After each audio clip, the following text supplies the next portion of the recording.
वित्त मंत्री निर्मला सीतारमण ने को 2024 से 25 का अंतरिम बजट पेश किया है।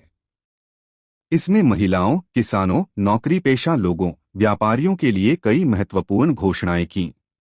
इसके अलावा स्टूडेंट्स, मजदूरों, defence sector, space research and innovation sector के लिए भी सरकार ने जरूरी ऐलान किए हैं। आप आम आदमी हैं, किसान हैं, व्यापारी हैं, स्टूडेंट हैं या गृहिणी हैं, अगर आप आसान भाषा में समझना चाहते हैं कि इस अंतरिम बजट में सरकार ने आपको क्या दिया है, तो आप समझ सकते हैं। टैक्स में बदलाव नहीं, पहले की तरह 2.5 लाख रुपए तक की इनकम ही टैक्स फ्री। सरकार ने आम आदमी को इस बार इनकम टैक्स में कोई राहत नहीं दी है।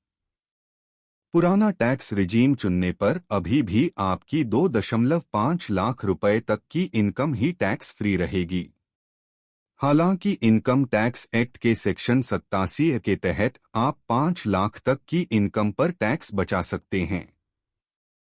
वहीं नया टैक्स रिजीम चुनने पर पहले की तरह ही 3 लाख रुपए तक की इनकम पर टैक्स नहीं देना होगा।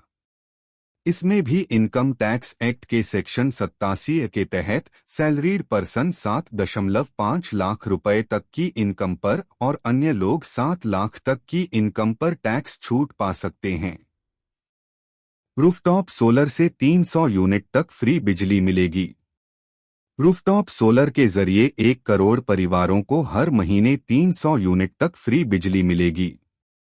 सरकार साल 2014 से नेशनल रूफटॉप स्कीम चला रही है।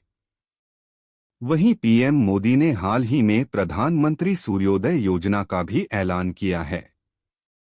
इसमें 1 करोड़ घरों में रूफटॉप सोलर लगेंगे। यात्रियों की सुरक्षा और सुविधा में सुधार के लिए 40,000 बोगियों को वंदे भारत मानक में बदलने की भी घोषणा की गई है।